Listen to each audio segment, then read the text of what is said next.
At 32 years old, she felt like a ghost in her own home, invisible to the one person whose gaze she craved most.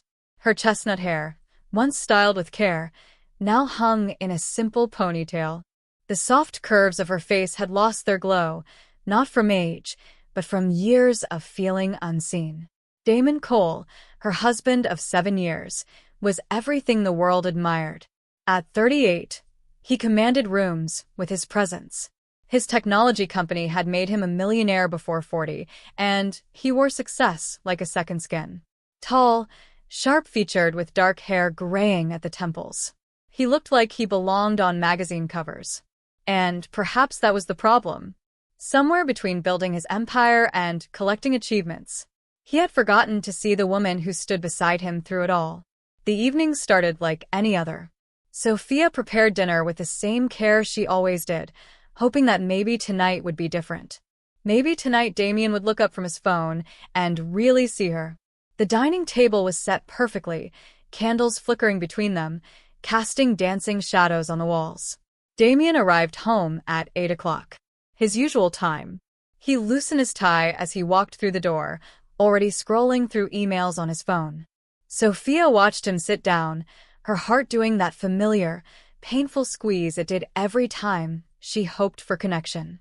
She had made his favorite dish, spent hours perfecting every detail. But as he took his first bite, his eyes never left the screen glowing in his hand. Sophia tried to start a conversation, asking about his day, mentioning something funny she had seen. Her voice sounded small in the large dining room, swallowed by the silence that seemed to grow thicker each day. Then came the moment that would change everything. Sophia reached for the wine bottle to pour Damien another glass. But her hand trembled slightly, and a few drops spilled on the white tablecloth. It was nothing really, just a tiny stain that could be washed away. But Damien looked up, then finally looked at her, and what she saw in his eyes made her blood run cold. Disappointment, irritation, and something worse. Indifference tinged with contempt. He set down his fork with deliberate slowness. "Sophia," he said, his voice carrying that tone she had learned to dread. "You really have let yourself go. Look at you. When was the last time you actually tried to look presentable? You dress like you have given up. You barely wear makeup anymore. Honestly, it is embarrassing sometimes when we go out together." The words hit her like physical blows. Sophia felt her face flush hot then cold. She looked down at herself at the simple cotton dress she wore, comfortable clothes for a day spent at home. She had cleaned the house, run errands, prepared this elaborate meal. When had there been time to be the glamorous woman he apparently wanted? But more than that, when had his love become conditional on her appearance? When had she stopped being Sophia, the woman he once told him was beautiful, even in her oldest pajamas, and become just another accessory that needed to maintain its shine? "What do you mean?" she managed to whisper, her throat tight with unshed tears. "I am the same person you married." Damon shook his head, already returning his attention to his phone. "No, you are not. You used to care about how you looked. Now you are just comfortable, and comfortable is not attractive. Sophia, I work hard to maintain my image to be successful. The least you could do is put in some effort, too." He continued eating as if he had not just crushed something essential inside her. Sophia sat frozen, unable to eat, unable to speak. The candles kept flickering, mockingly romantic. The food she had prepared with such hope now tasted like ash in her mouth. That night, Sia lay awake long after Damien fell asleep beside her. She stared at the ceiling, his words playing on repeat in her mind. "You have let yourself go. Not attractive. Put in some effort." Each phrase was a knife cutting deeper with every. She slipped out of bed and stood in front of the full-length mirror in their bathroom looking at herself for the first time in months. What did she see? A woman who had slowly dimmed her own light, trying to be what she thought a supportive wife should be. A woman who had made herself smaller and quieter, hoping that would be enough. A woman who had forgotten that she once had dreams and desires beyond making someone else happy. Tears rolled down her cheeks. But behind them, something else was stirring. Not just hurt, but anger. Anger at Damien for being so cruel. anger at herself for accepting so little for so long. And beneath the anger, buried but not dead, a spark of the woman she used to be. The next morning, Sophia moved through her routine mechanically. She made breakfast, which Damon ate quickly before rushing out to a meeting. He kissed her cheek absently, the same way he might pat a loyal dog. She watched him leave and felt nothing but emptiness. For several days, she existed in a fog. She did all the same things, maintained the perfect home, smiled when appropriate. But inside, something was shifting. She started noticing other couples when she went out. She saw how some husbands looked at their wives with warmth, with interest, with love that did not depend on perfectly applied lipstick or designer clothes. Then the invitation arrived. Thick cream paper, elegant calligraphy. Her best friend, Natalie Pearson, was celebrating her 10th wedding anniversary with a grand party. Natalie had been her college roommate, the sister she never had. They had shared everything. Dreams and secrets and late-night conversations about the kind of love they hoped to find. Natalie had found it with her husband, James, a kind man who taught literature at the university. They were not wealthy like Sophia and Damien, but when James looked at Natalie, the whole world could see his adoration. Sophia had watched them over the years through good times and struggles, and their love had only deepened. The invitation felt heavy in Sophia's hands. She knew she should go, wanted to celebrate her friend's happiness. But the thought of attending alone, or worse, with Damien barely acknowledging her presence, made her stomach churn with anxiety. That evening, she mentioned the party to Damien. He barely glanced up from his laptop. "When is it?" he asked. Sophia told him the date, 3 weeks away. "I have a conference that weekend," he said dismissively. "You should go by yourself. You will be fine." The casual way he declined, as if her feelings did not matter, as if being by her side was an inconvenience rather than a privilege, broke something inside Sophia. But this time, the breaking felt different. It felt like the breaking of chains. "I will go," she heard herself say, her voice stronger than it had been in years. "And I will make sure I look presentable." Damien did not catch the edge in her tone. He just nodded, already focused back on his work. But Sophia felt it, a determination settling into her bones. If Damien thought she had let herself go, fine. But she would not transform for him. She would do this for herself to remember who she was before she became the invisible wife of Damien Cole. Over the next days, Sophia began to plan, not just for one party, but for a reclaiming of herself. She started small. She went to the bookstore and bought novels she had been meaning to read. She joined a yoga class not to lose weight or look better, but because moving her body made her feel alive. She called old friends she had lost touch with, women who reminded her of who she used to be. And slowly, very slowly, Sophia began to smile again. Real smiles, not the practiced ones she wore for Damien's business functions.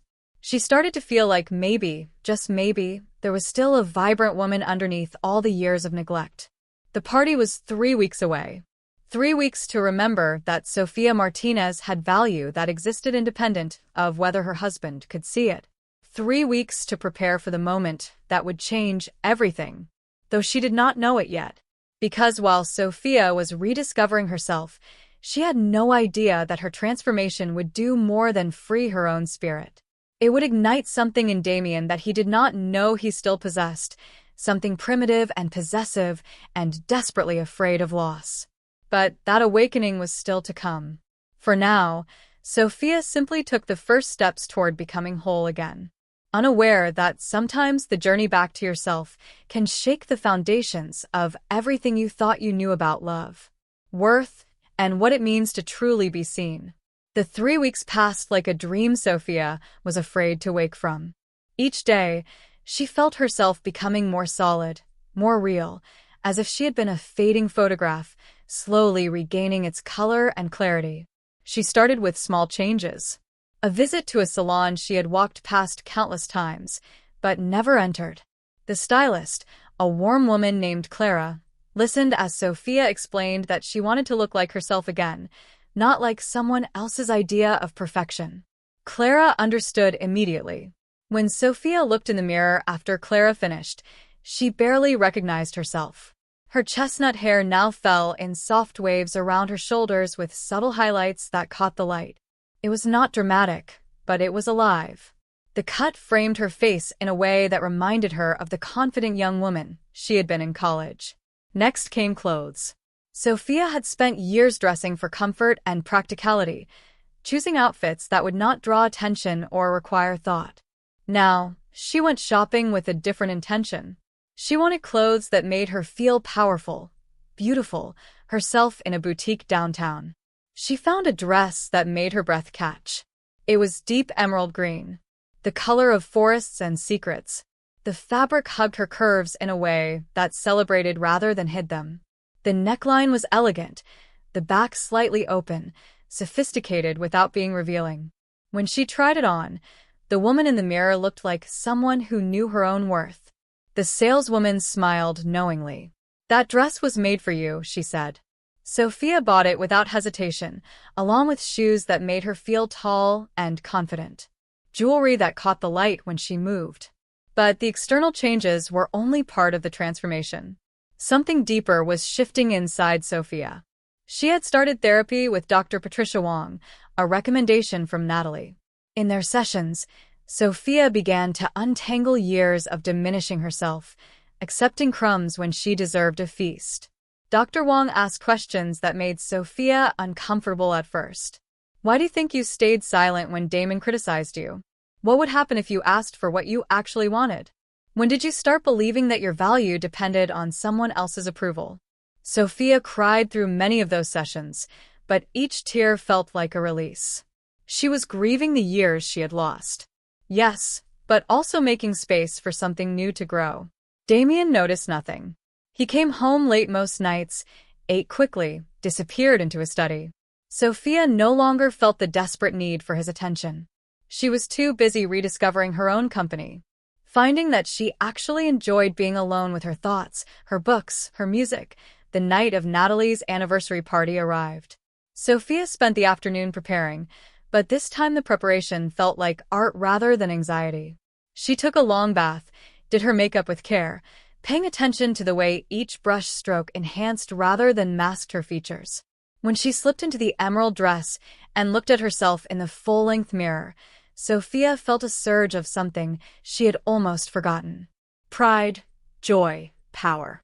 She looked beautiful, yes, but more than that, she looked like someone who had come home to herself. Damien was already gone to his conference. He had left that morning without even saying goodbye properly. Sophia was relieved. Tonight was not about him. Tonight was about celebrating her friend and stepping back into the world as her full self. The party was at a gorgeous venue by the river. Lights strung between trees, music drifting on the warm evening air. Sophia arrived alone, her heart pounding with nervousness and excitement. But when she stepped out of the car, she held her head high. The transformation was complete, and she was ready to be seen. Natalie spotted her first and rushed over, her face lighting up with joy and surprise. "Sophia, oh my God, you look absolutely stunning." James appeared beside his wife, and his eyes widened. "Wow, Sophia, you are radiant. What is your secret?" Sophia smiled. A real smile that came from somewhere deep and true. "I just remembered who I was," she said simply. As she moved through the party, Sophia felt eyes on her. Not in the uncomfortable way she had feared, but with appreciation and curiosity. Old friends embraced her, marveling at her glow. New acquaintances introduced themselves, drawn by something they could sense, but might not be able to name.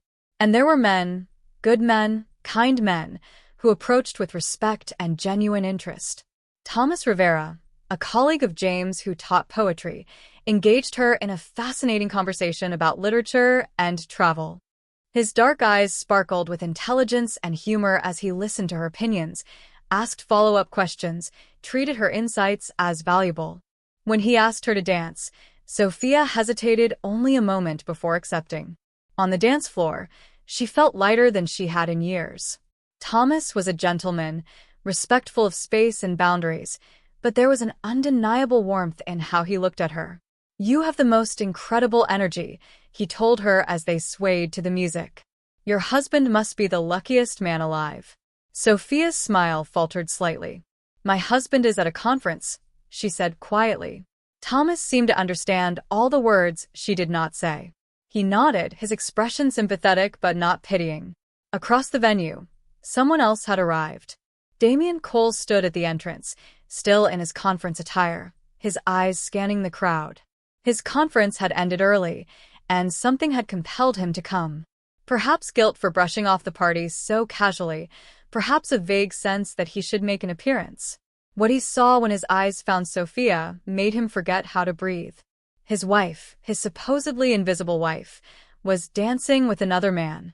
But it was not just that she was dancing. It was that she looked like a completely different person. The emerald dress, the confident way she carried herself, the genuine smile on her face as she laughed at something her partner said. This was not the tired woman who shuffled around their house in comfortable clothes. This was not the wife he had dismissed as having let herself go. This was a woman who glowed with life and beauty and power. And every man at the party seemed to notice. Damien felt something ugly. An unfamiliar twist in his chest. Jealousy. Hot, consuming, irrational jealousy. He watched as Thomas leaned in to say something to Sophia. Watched her throw her head back in laughter. Watched other men casting appreciative glances her way, his hands clenched into fists. How dare she? Some primitive part of his brain snarled. How dare she look like that when he was not there to see it? How dare she give her attention? Her smiles, her energy to strangers when he, her husband, barely got a greeting when he came home. But beneath the jealousy was something more painful recognition. The horrible dawning realization that this vibrant woman had always been there waiting for him to see her. And he had been too busy, too self-absorbed, too certain of her constancy to notice what he had. Damon started across the venue toward her, his jaw tight.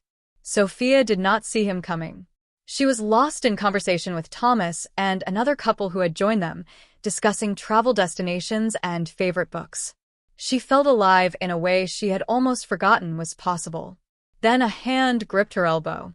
Sophia turned to find Damien standing there, his face a mask of barely controlled emotion.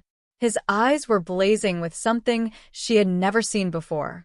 "We need to talk," said his voice low and dangerous.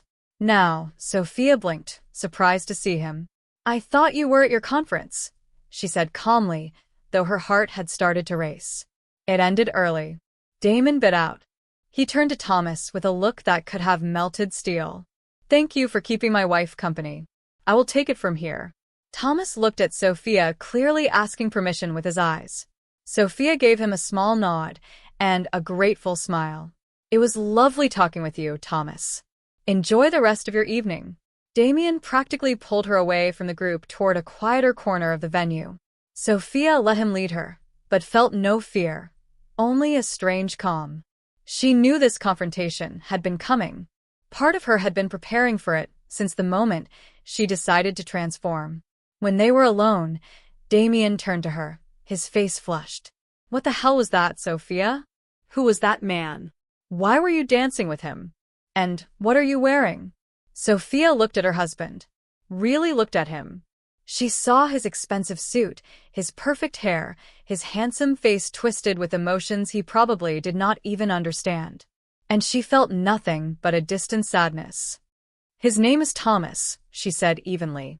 "He is a friend of James. I was dancing because he asked and because I wanted to.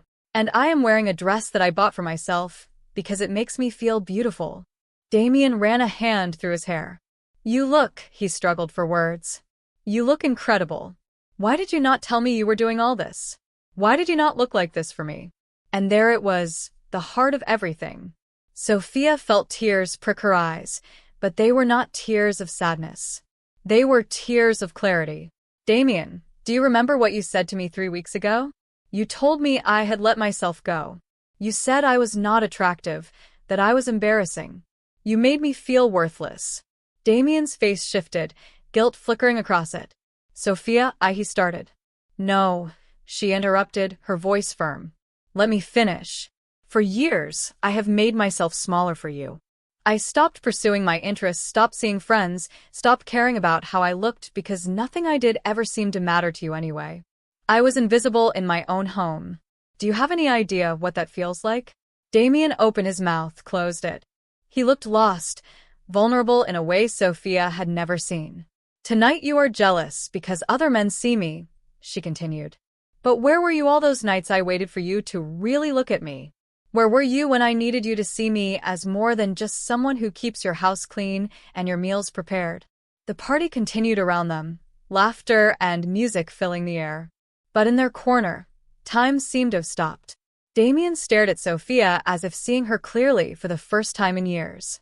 The moonlight filtering through the trees cast shadows across his face. And Sophia could see the war happening behind his eyes. I did not realize, Damien said finally, his voice rough. Sophia, I thought you were happy. You never said anything. Sophia let out a bitter laugh. I tried, Damien. So many times, but you were always too busy, too distracted, too sure that everything was fine. And maybe part of it is my fault too. I let myself disappear. I thought that was what being a good wife meant. Supporting you, not making demands, not being a burden. She wrapped her arms around herself. Suddenly, cold despite the warm evening. But you made me feel like I was not enough, she continued softly.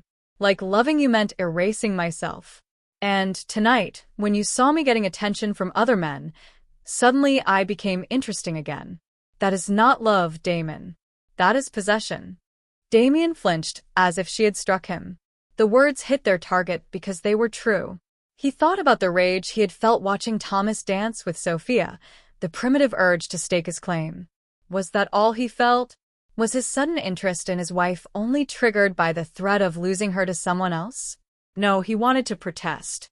But standing there, forced to examine his own heart, he was not sure anymore. Sophia watched emotions play across her husband's face. There was a time when seeing him struggle would have made her want to comfort him to make it easier. But she had learned in therapy that sometimes the most loving thing you can do is let someone sit with the consequences of their actions. What do you want from me? Damien asked, and for the first time, he sounded genuinely lost. Do you want a divorce? Is that what this is about? Sophia had thought about divorce during the past 3 weeks. She had imagined what her life might look like, free from the constant ache of feeling unseen. But she had also thought about the years they had shared. The man Damien used to be before success consumed him. I do not know what I want yet, she answered honestly. But I know what I do not want anymore. I do not want to be invisible. I do not want to shrink myself to fit into your life. I do not want to spend my days hoping you will notice me. She met his eyes steadily. If you want to save this marriage, Damien, you need to do more than feel jealous when other men pay attention to me. You need to understand why I felt invisible in the first place. You need to decide if you can love the whole of me, not just the version that makes you look good or that you notice when you are afraid of losing. Damien reached for her hand, but Sophia stepped back. Not yet, she said gently, but firmly. You do not get to touch me just because you are scared. You do not get to claim me like property because you suddenly remembered I exist. Sophia turned and walked back toward the party, leaving Damien standing alone in the shadows. She could feel his eyes on her back, but she did not turn around. She had spent too many years looking over her shoulder, waiting for his approval. Natalie found her near the dessert table, concern written across her face. I saw Damien arrive. Are you okay? Sophia hugged her friend tightly. I am more than okay, she whispered. I am finally fighting for myself. The rest of the evening passed in a blur. Sophia danced, laughed, and talked with people who were genuinely interested in what she had to say. She saw Damien standing at the edges of the party watching her, but not approaching. Good, she thought. Let him see what he almost lost.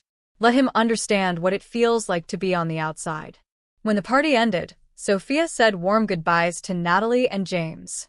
Thomas approached as she was leaving, his expression kind. I hope I did not cause any trouble tonight, he said. Your husband seemed quite upset. Sophia smiled at him. You did not cause anything that was not already there. Thank you for reminding me what it feels like to be seen. Thomas pulled out a business card, and handed it to her. If you ever want to talk about poetry or travel or anything else, I would love to continue our conversation. No pressure, just friendship.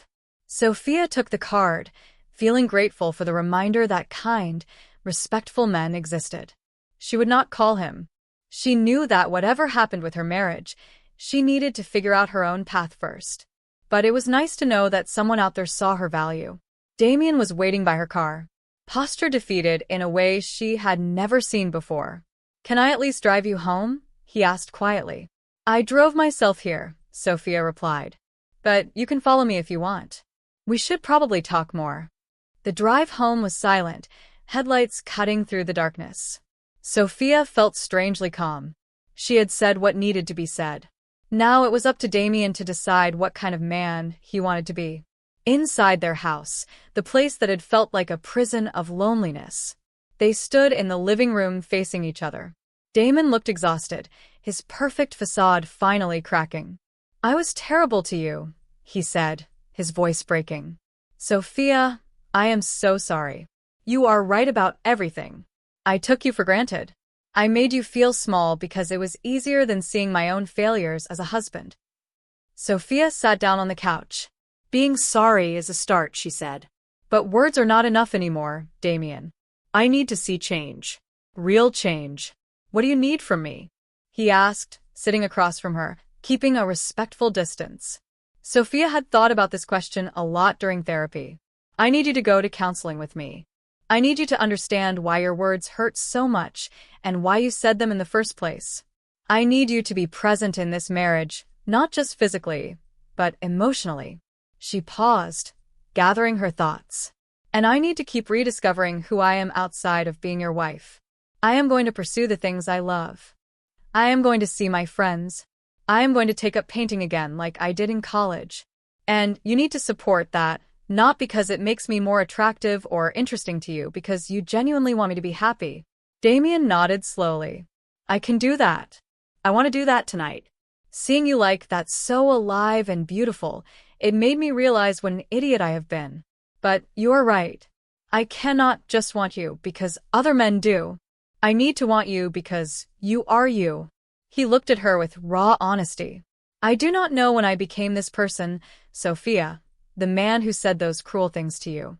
Success changed me, and not for the better. I got so caught up in building my empire that I forgot about building my marriage." Sophia saw real remorse in his eyes. But she also knew that remorse alone would not fix years of neglect. "This is going to take time," she said firmly. "I am not going to pretend everything is fine just because you are paying attention now. You hurt me deeply, Damien. Trust like that does not rebuild overnight." "I understand," he said. "I will do whatever it takes. I will cut back on work. I will go to therapy. I will prove to you that I can be the husband you deserve." Sophia stood up, suddenly needing space. "I am going to sleep in the guest room tonight," she said. "And probably for a while. I need time to think, to figure out what I really want without you influencing my decisions." Damien looked like he wanted to protest, but stopped himself. "Okay," he said quietly. "Whatever you need." In the guest room, Sophia changed out of her emerald dress and into comfortable pajamas. She looked at herself in the mirror, at the woman with the beautiful hair and the carefully applied makeup that was starting to smudge. Slowly, she removed the makeup, washed her face, brushed out her hair. Underneath the transformation, she was still Sophia, still the same woman. But now, that woman knew her worth. Over the next weeks, things changed slowly. Damien started therapy both individually and eventually with Sophia. He cut back his work hours, making a conscious effort to be home for dinner, to put his phone away, to actually engage in conversations. At first, Sophia was skeptical. She had been hurt too deeply to trust easily. But gradually, she began to see real change. Damon asked about her day and actually listened to the answers. He came to her painting class to watch her work, his face full of genuine admiration. He planned date nights where they rediscovered each other as people, not just as husband and wife going through motions. In therapy, they unpacked years of dysfunction. Damien confronted his own insecurities, realizing that his success had made him arrogant and disconnected from real human emotion. He had used work as a shield against vulnerability, treating his marriage like another business. It's a transaction rather than a living relationship that needed nurturing. Sophia learned to set boundaries, to ask for what she needed, to not accept less than she deserved. She also learned to forgive, not forgetting what happened, but choosing to release the poison of resentment that had been eating away at her heart.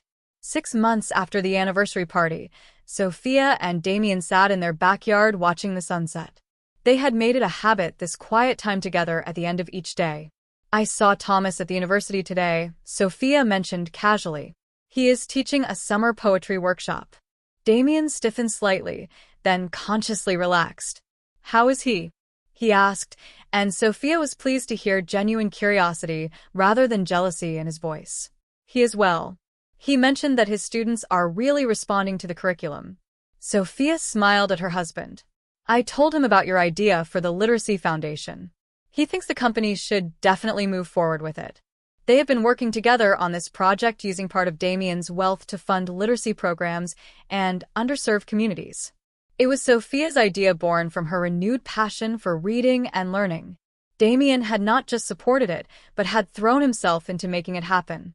"You know," Damien said quietly, "I think that night at the party was the best and worst thing that ever happened to me." Sophia looked at him, questioning why. "It was the worst because I had to face what a terrible husband I had been," he continued. "But it was the best because it woke me up before I lost you completely. I almost destroyed the most important thing in my life because I was too blind to see its value." Sophia reached over and took his hand. "We both had to change," she said. "I had to learn to stop disappearing. You had to learn to actually see me. We are building something new now, something healthier. Do you think you can ever fully forgive me?" Damien asked, vulnerability clear in his voice. Sophia thought about it carefully. "I think I already have," she said finally. "Forgiveness is not about forgetting or saying what you did was okay. It is about choosing not to let the past poison our future. You hurt me. Yes, but you have also done the work to change. That matters." She squeezed his hand. "And I am not the same woman I was 6 months ago either." That night, that transformation, it was not just about the dress or the hair. It was about remembering that I have value independent of you or anyone else. "I can never go back to being invisible, Damien. Not for you, not for anyone." "I do not want you to," Damien said firmly. "I fell in love with a vibrant, confident woman years ago. I am just grateful that woman is giving me a chance to fall in love with her all over again." As the sun dipped below the horizon, painting the sky in shades of orange and pink, Sophia felt something she had not felt in years. Hope. Not the desperate hope of someone waiting to be saved, but the quiet hope of someone who had saved herself and was now choosing freely and with open eyes to share her life with someone who finally understood her worth. The transformation had been about more than appearance. It had been about rediscovering her voice, her strength, her right to take up space in the world. The woman who had stood in front of the mirror weeks ago crying over cruel words had found her power not in changing how she looked, but in changing how she saw herself. And Damien, forced to confront his own failures, had learned that true love was not about possession or control. It was about witnessing, celebrating, to nurturing the full humanity of another person. Their marriage would never be perfect. There would be setbacks and struggles, moments when old patterns tried to reassert themselves. But now they had tools, understanding, and most importantly, commitment to seeing each other truly. As they walked back into the house hand in hand, Sophia glanced at the woman reflected in the window. She saw someone strong, someone valuable, someone loved. But most importantly, she saw someone who had learned to love herself first, and that made all the difference. Thank you for taking the time to listen to this story. If you enjoyed this content, don't forget to click like, share this story with your friends and family, and subscribe to the channel so you don't miss out on more meaningful stories.